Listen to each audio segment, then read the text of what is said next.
अभी आतंकवादी मारे गए हैं, आतंकवादी मारे जाते हैं, हम सब पक्ष में हैं, लेकिन हर जगह राजनीतिक लाभ आखिरकार कौन उठा रहा है? क्योंकि मैं अपनी बात खत्म कर रहा था, अध्यक्ष महोदय ये पूछ रहे हैं कि आज महादेव ऑपरेशन पे मैं धन्यवाद क्यों नहीं दे रहा हूं। अध्यक्ष महोदय, जिस समय समर्थन की बात आई, पूरे देश के जितने भी राजनीतिक दल हैं वो आपके साथ थे। आखिरकार इनकाउंटर कल ही क्यों हुआ?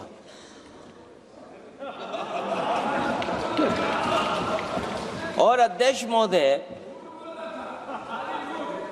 फिर वही बात मैं दोहराऊं जिसकी वजह से पहलगाम हुआ, जिसकी वजह से पुलवामा हुआ।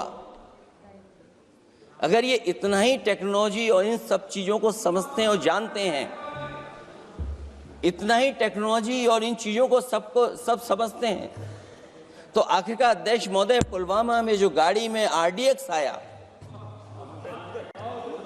वो गाड़ी आज तक क्यों नहीं पकड़ी गई? और शायद भारतीय जनता पार्टी के लोग ये जानते होंगे कि बहुत सारे विभाग सरकार के होते हैं, सैटेलाइट इमेजेस देते हैं। अगर आज भी भारतीय जनता पार्टी चाहे तो पुलवामा में जो गाड़ी आई है, सैटेलाइट इमेजेस से वो पता कर सकती है कि वो किस रास्ते से वो गाड़ी आई थी। आप हिम्मत क्यों नहीं जुटा पा रहे हैं उसके लिए? पहलगाम के हमलावरों को कल हमारे सुरक्षा बलों ने ऑपरेशन महादेव करके अपने अंजाम तक पहुंचाया।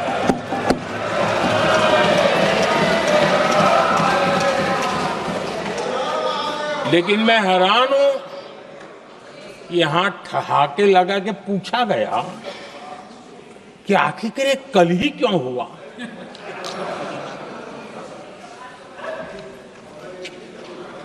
अब ये क्या हो गया है, मुझे समझ नहीं आ रहा है। क्या ये ऑपरेशन के लिए कोई सावन महीने का सोमवार ढूंढा गया था क्या? क्या हो गया है इन लोगों को? हताशा, निराशा इस हद तक। और देखिए मजा, पिछले कई सप्ताह से हाँ ऑपरेशन सिंदूर वगैरह तो ठीक है, पहलगाम के आतंकियों का क्या हुआ, पहलगाम के आतंकियों का। अब हुआ तो कल क्यों हुआ?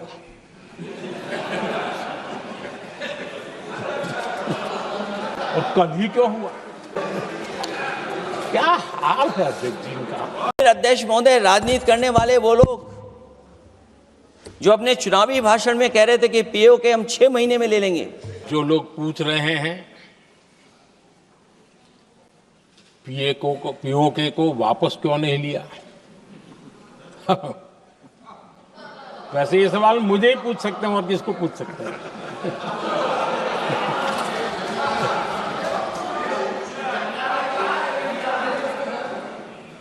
लेकिन इसके पहले जवाब देना होगा पूछने वालों को। किसकी सरकार ने POK पर पाकिस्तान को कब्जा करने का अवसर दिया? जवाब साफ है, जवाब साफ है। जब भी मैं नेहरू जी की चर्चा करता हूं तो कांग्रेस और उसका पूरा इकोसिस्टम बिलबिला जाता है, पता नहीं क्या है। आदरणीय अध्यक्ष जी, हम एक शेर सुना करते थे, मुझे ज्यादा इसका ज्ञान तो नहीं है लेकिन सुनते थे। लम्हों ने खता की और सदियों ने सजा पाई। आजादी के बाद से ही जो फैसले लिए गए उनकी सजा आज तक देश भुगत रहा है।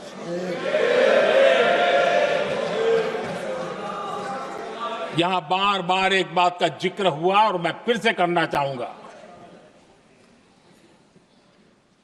अक्साई चीन की उस पूरे क्षेत्र को बंजर जमीन करार दिया गया। ये कह करके तो बंजर है। देश की 38,000 वर्ग किलोमीटर जमीन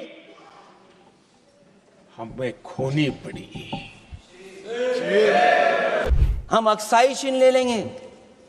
इसीलिए मैंने सवाल पूछा अध्यक्ष महोदय सरकार से कि जिस समय सरकार में भारतीय जनता पार्टी आई उस समय भारत का क्षेत्रफल क्या था और भारत का क्षेत्रफल आज क्या है? क्या 5 फिंगर्स, पेंगोंग लेक, गलवान घाटी, रजांगला, उसका जवाब किसके पास है? सरकार के पास है क्या कि नहीं है? और मैं आज अध्यक्ष महोदय कहता हूं, हम वॉर के खिलाफ हैं, हम वॉर नहीं चाहते हैं, लेकिन सीमा पर शांति रहे, हमारा कोई इंक्रोचमेंट नहीं करे। झगड़ा मैं आज भी कहता हूं, ये लड़ाई आपको जो लड़ाई हुई है वो पाकिस्तान से आप नहीं लड़े हैं। अध्यक्ष महोदय, आप कितना भी छिपना चाहोगे, छिपाना चाहोगे, कोई भी स्वीकार नहीं करेगा। ये जो लड़ाई लड़ी गई है ये आपको चीन से लड़नी पड़ी थी। करना बहुत जरूरी है, नहीं तो वो रिकॉर्ड में चले जाएंगे, फिर बाद में सही नहीं होगा। इन्होंने अपना बात रखते समय कहा कि जिस प्रदेश से मैं आता हूँ वहाँ कितने अंदर चीन घुस करके कब्जा करके बैठे हैं। तो मैं रिकॉर्ड बहुत साफ करना चाहता हूँ। 1962 में जब चीन आक्रमण हुआ 10 अक्टूबर को, मेरे गांव से होते हुए 1 महीने 10 दिन असम के मिसामारी तक पहुंचे चीन के आर्मी। फिर वहाँ 21 नवंबर को सीज फायर करके वो पूरे के पूरे वापस विड्रॉ करके चले गए। जो जगह चीन ऑक्युपाई करके रखा है असाफिला साइट में लोंजू, वो 1959 में जब हमारा वहाँ असम राइफल का कैंप था 1959 में कैप्चर किया, और उसके अतिरिक्त थोड़ा सा और एक्स्ट्रा जो लिया वो 1962 में कंप्लीट विड्रॉल नहीं। उसके बाद 1962 के बाद वहाँ मैकमोहन लाइन जमीनी पे रेखा नहीं, इसको LAC कहा जाता है, line of actual control. 1 inch, कई सरकार आए हैं 1962 के बाद अरुणाचल प्रदेश में 1 इंच चाइना ने एक्स्ट्रा ना अंदर घुसा है ना जमीन लिया है। ये रिकॉर्ड क्लियर होना चाहिए।